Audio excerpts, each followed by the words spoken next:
32 मध्ये #32 मध्ये आपल्या सर्व विद्यार्थ्यांचं पुन्हा एकदा स्वागत आहे. ओके, चला तर ॲडव्हान्स कॉस्टिंग अँड ऑडिटिंग यामधला जो आपला टॉपिक होता, बरोबर, तुम्हाला माहिती आहे तो कोणता टॉपिक आहे, बरोबर. तर त्या टॉपिकच्या दृष्टिकोनातून ज्याला आपण मार्जिनल कॉस्टिंग सीमांत परिव्यय म्हणतो, त्याचे आता आपण पुढचे काही रेफरन्सला प्रॉब्लेम बघणार आहोत. नियमाप्रमाणे मी त्याचे सगळे क्ल्यूज तुम्हाला देणार आहे.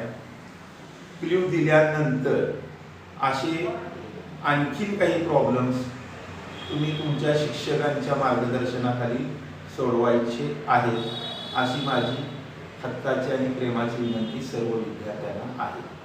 ठीक आहे. तर आता आपण जो प्रॉब्लेम मी तुमच्या समोर मांडणार आहे तो आता मी स्क्रीनवर तुम्हाला दाखवतो. सोल्युशन सकट जो माझ्या विद्यार्थ्यांनी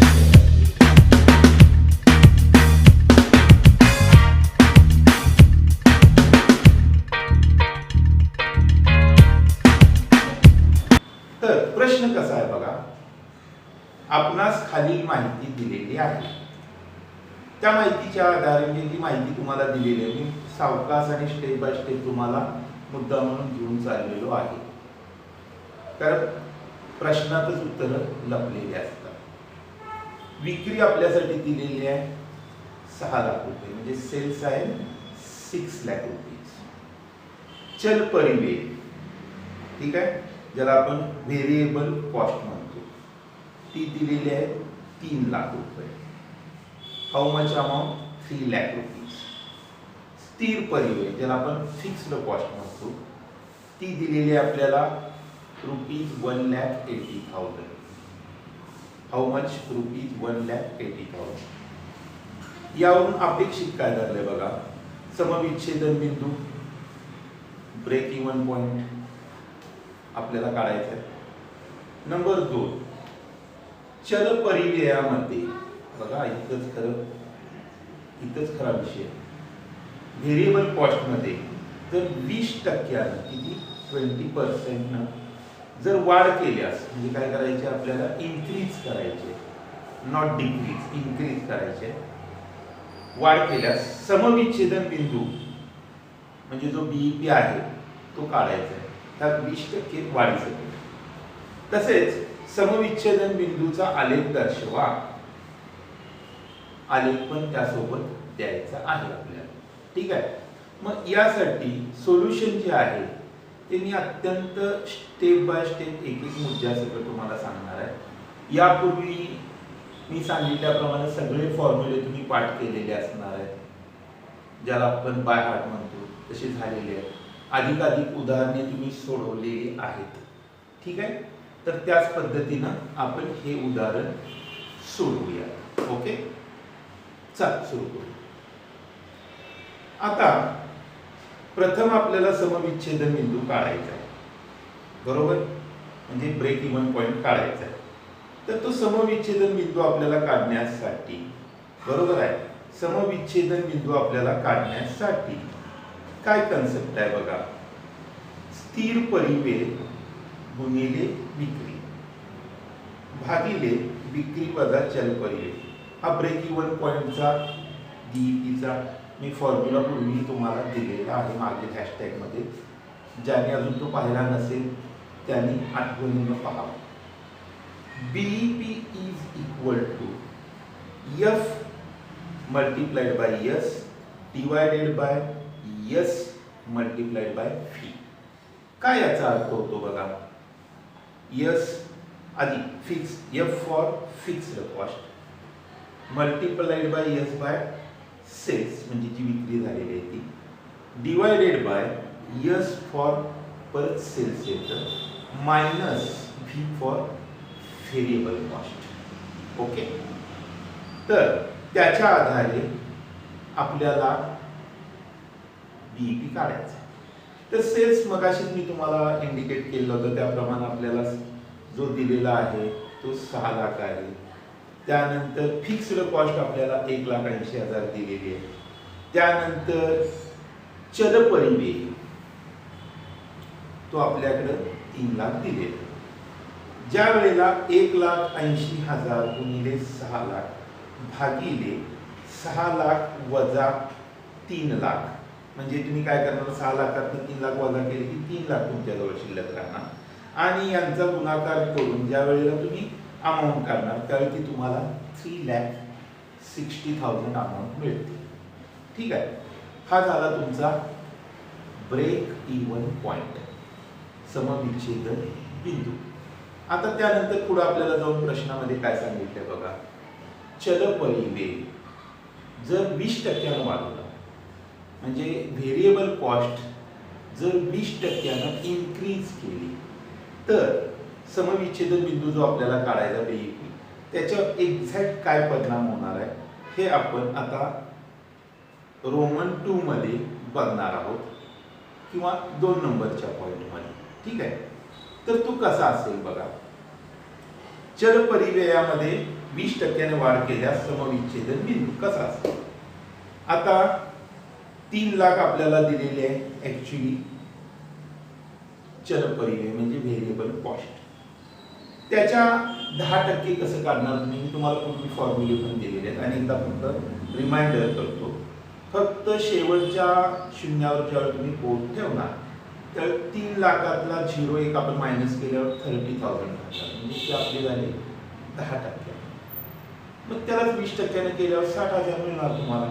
हे काय करायचे, 3 लाख अधिक वाढीव 20% म्हणजे 3,60,000 ही तुम्हाला प्रथम चल परिव्ययाची अमाऊंट काढायची. काय काढायचे, व्हेरिएबल कॉस्टची अमाऊंट काढायची. मग ही काढल्यानंतर आता आपल्याला किती मिळाली, ती 3 लाख अधिक 60,000 म्हणजे 3,60,000 ही आपल्यासमोर अमाऊंट मिळाली. आता यानंतर फॉर्म्युला तोच असणार आहे बीईपीचा आपला नेहमीचा, F multiplied by S divided by S minus fee. मगाशी तुम्ही सांगितल्याप्रमाणे त्याच फॉर्म्युल्यामध्ये ह्या सगळ्या अमाऊंट तुम्ही घाला. ठीक आहे, आता 1,80,000 फिक्स्ड कॉस्ट आपल्या समोर आहे, त्याला मल्टिप्लाइड बाय आपण 6 लाख सेल्स जो आपला झालेला आहे तो घेतलेला आहे, डिवायडेड बाय सेल्स म्हणजे परत 6 लाख येतोय. आता व्हेरिएबल कॉस्ट मात्र आपण किती घेणार आहोत, 3,60,000 जी आता आपण काढलेली आहे. लक्षात येईल तुमच्या, जी आता आपण काढलेली अमाऊंट आहे 3,60,000 ती त्या ठिकाणी येईल. आता त्याच्या आधारे तुम्ही पुढे ज्यावेळेस जाल त्यावेळेला तुमच्या लक्षात येईल 6 लाखामधून 3,60,000 वजा केल्यावर 2,40,000 शिल्लक राहतात. How much amount, 2,40,000. मग 1,80,000 multiplied by 6 lakh divided by 2,40,000. यातून आपल्याला जी रक्कम मिळते ती 4,50,000 आहे. How much amount, 4,50,000. ठीक आहे, तर या पद्धतीने आपण ही रक्कम काढलेली आहे 20% वाढीसाठी. आता यानंतरचा टप्पा काय बघा, समविच्छेदन आलेख ग्राफ काढायचा आपल्याला. कुणाचा ग्राफ तयार करायचा, बीईपीचा. तर त्याचं गणन कसं करायचं आहे, त्या वरील जे गोष्टी दिलेल्या आहेत तेच आपल्याला ग्राफ मध्ये मांडायचे आहेत आणि तो आम्ही तुमच्या समोर या ठिकाणी ग्राफ सादर केलेला आहे. त्याचा तुम्ही काळजीपूर्वक अभ्यास करा. ग्राफला एक्स ऍक्सिस वाय ऍक्सिस असतात, त्याप्रमाणे ज्या रकमा आहेत ज्या आता मी तुम्हाला सांगितलेल्या त्या फक्त ग्राफमध्ये व्यवस्थित भरल्या की तुमच्या समोर तो ग्राफ राहील. चल परिव्यय असेल तो 5,40,000 असेल.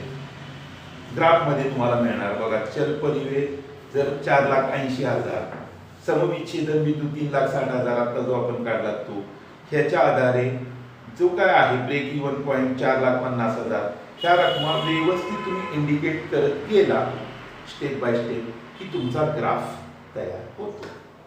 तर मला गॅरंटी आहे की हा प्रॉब्लेम तुम्हाला समजलेला आहे. एखादा मुद्दा जर समजला नसेल तर कॉमेंटमध्ये तुम्ही मला परत तो विचारू शकता.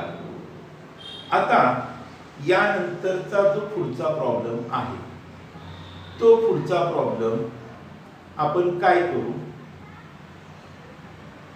पुढच्या हॅशटॅगमध्ये बघू. काय करू? पुढच्या हॅशटॅगमध्ये बघू. बरोबर. आणि सगळ्यात महत्त्वाचा विषय की तुम्हाला मी जे फॉर्म्युले दिलेले आहेत त्याचे शॉर्टकट्स आणि एकदा फक्त आठवणीसाठी म्हणून तुमच्या काय आठवणीसाठी परत एकदा मी तुमच्या समोर मांडत आहे मार्जिनल कॉस्टिंग मधले. बरोबर आहे. तर त्यासाठीचे जे फॉर्म्युले होते की जे आपण पूर्वीही पाहिलेले आहेत त्याचे शॉर्ट फॉर्म आणि एकदा रिमाइंडर म्हणून सांगतो. थोडंसं फास्ट सांगतो. पीव्ही रेशो म्हणजे profit volume ratio. C for contribution C divided by S multiplied by 100.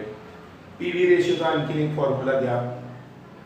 Cells minus variable cost divided by sales multiplied by 100. Okay. PV रेशोचा आणखी एक फॉर्म्युला घ्या तुमच्यासाठी. Fixed cost plus profit divided by sales multiplied by 100. हे आपल्याला PV रेशोचे profit volume ratio लाभ मात्राचे जे प्रमाण काढायचं आहे त्यासाठीचे ते फॉर्म्युले आहेत. परत आणखी पुढे जाऊया. बीईपी काउंट करण्यासाठी. बरोबर आहे का? तर बीईपी काउंट करण्यासाठी आपल्याला आणखी काही फॉर्म्युले मी तुमच्या समोर मांडत आहे. बरोबर. त्यामध्ये आहे BEP is equal to fixed cost multiplied by sales divided by sales minus variable cost. आणखी एक फॉर्म्युला घ्या. BEP point is equal to F for fixed cost divided by PV ratio profit volume ratio. PV for profit volume ratio. आणखी एक formula घ्या बीईपीचा. Fixed cost F for fixed cost divided by fixed cost plus profit P for profit. आणखी पुढचा formula मी तुमच्या समोर मांडत आहे बीईपीचा. BEP is equal to F for fixed cost 1 minus variable cost oblique sales. Okay. त्यानंतर BEP is equal to fixed cost divided by sales minus variable cost per unit. अशा पद्धतीचे आहे. Margin of safety. Margin of safety काउंटिंगचा formula MS margin of safety is equal to profit divided by PV ratio. ठीक आहे. आणि परत एकदा short फॉर्मचा लॉंग फॉर्म तुम्हाला रिमाइंडर साठी सांगतोय. Contribution is equal to C short form त्याचा. Sales for S fixed cost for F variable cost for V profit for P and margin of safety MS M full stop S full stop. ठीक आहे. तर hashtag 32 मध्ये आपण इथेच थांबूया आणि निश्चित तुम्ही अशा पद्धतीचे प्रॉब्लेम तयार करणार आहात. हॅशटॅग 33 चा निश्चित उत्साहाने वाट बघा आणि हॅशटॅग 33 मध्ये आणखीन एक आपण प्रॉब्लेम बघून त्यानंतर थोडंसं अकाउंटन्सीच्या विषयाबद्दल मी प्राथमिक तुमच्याशी चर्चा करणार आहे. चला इथंच थांबू.